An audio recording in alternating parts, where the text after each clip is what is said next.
السلام علیکم دوستوں آج ہم ایک ایسی بیماری کے متعلق بات کرتے ہیں جسے ہم فیشنیبل ڈیزیز کا نام دیتے ہیں، یعنی کہ ایک ایسی بیماری جو بہت عام ہو چکی ہے۔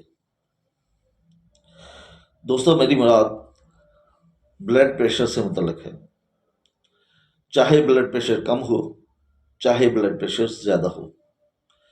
ہماری اکثریت بلڈ پریشر کی ادویات کی عادی ہو چکی ہے، لیکن مزے کی بات یہ ہے کہ کسی کو دوا کھاتے ہوئے 10 سال ہو چکے ہیں، کسی کو 5 سال ہو چکے ہیں، لیکن ابھی تک وہ ٹھیک نہیں ہوئے، صحت مند نہیں ہوئے۔ دوستو آخر اس کی وجہ کیا ہے؟ اصل وجہ یہ ہے کہ بلڈ پریشر جو بڑھتا ہے، ہائی ہوتا ہے، اس کے پیچھے کچھ ریزن ہوتی ہے۔ بلڈ پریشر بذات خود کوئی بیماری نہیں، یہ کسی بیماری کا نتیجہ ہے، یعنی معدے کی خرابی، گردوں کی خرابی، کولیسٹرول لیول کا بڑھ جانا یا ٹینشن، صدمہ۔ تو ان وجوہات کی وجہ سے انسان کا بی پی یا تو بہت زیادہ تیز ہوتا ہے یا بہت زیادہ لو ہو جاتا ہے۔ ہم کیا کرتے ہیں کہ ہم بی پی کو کنٹرول کرنے کے لیے، بلڈ پریشر کو کنٹرول کرنے کے لیے دوا کھاتے ہیں، نہ کہ ان چیزوں کا علاج کرتے ہیں، اس کی وجوہات کو ختم کرنے کی کوشش نہیں کرتے۔ اگر کسی کے معدے کی وجہ سے اس کا بلڈ پریشر زیادہ ہو رہا ہے تو ہمیں چاہیے کہ معدے کا علاج کریں، اور معدہ بھی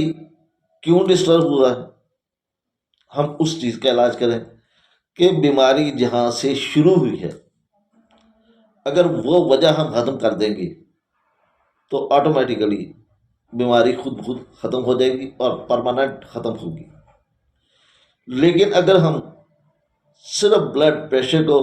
یا اس بیماری کو وقتی طور پر دبانے کی کوشش کریں گے تو ٹھیک ہے، وقتی طور پر تو آپ کو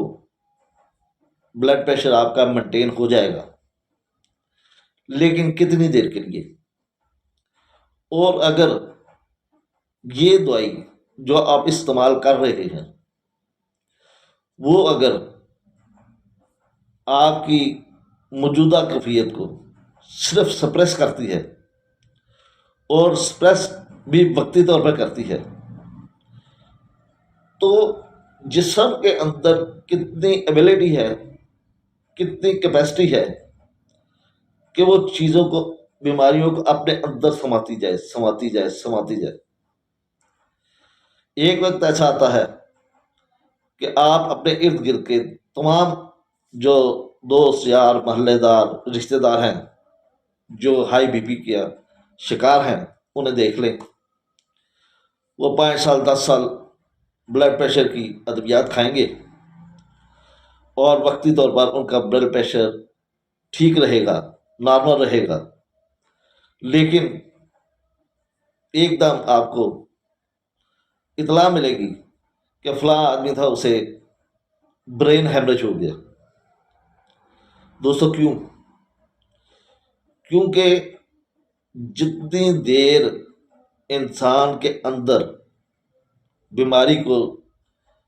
سپریس کرنے کی ایبلٹی تھی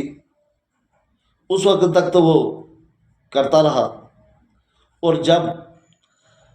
یہ ایبلٹی ختم ہو گئی، یہ کیپیسٹی ختم ہو گئی، تو پھر کیا ہوا کہ جسم کا باقی نظام اتنا ویک ہو چکا تھا کہ برین ہیمریج ہو گیا، اور برین ہیمریج ہونے کے بعد پھر موت یا فالج۔ تو دوستو ہمیشہ روٹ کاز کا علاج کرو، بلڈ پریشر کا، بیماری کا علاج نہ کرو، روٹ کاز کا، جہاں سے یہ بیماری شروع ہوئی۔ تو اگر آپ اس طریقے سے علاج کریں گے تو انشاءاللہ آپ دیکھیں گے کہ آپ کی صحت بھی اچھی ہوگی، آپ کی پرسنالٹی بھی اچھی ہوگی، اور آپ حشاش بشاش زندگی گزاریں گے، اور تمام زندگی کے لیے کسی مخصوص بیماری کی دعا کھانے کی ضرورت نہیں پڑے گی۔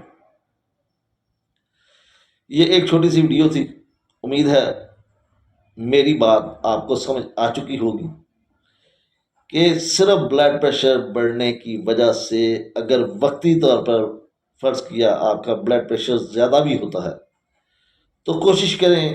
اسے واک کے ذریعے، نیند کے ذریعے، کھانے پینے کے ذریعے، یا دوسری ہیبٹس، اگر آپ سگریٹ وغیرہ یا کوئی اور ایسا نشہ کرتے ہیں جس کی وجہ سے بھی بی پی تیز ہوتا ہے یا کم ہو جاتا ہے، تو اسے اوائڈ کریں، اچھی ہیلدی زندگی گزاریں، تو آپ کو ساری زندگی کسی بھی دعا کی ضرورت نہیں رہے گی۔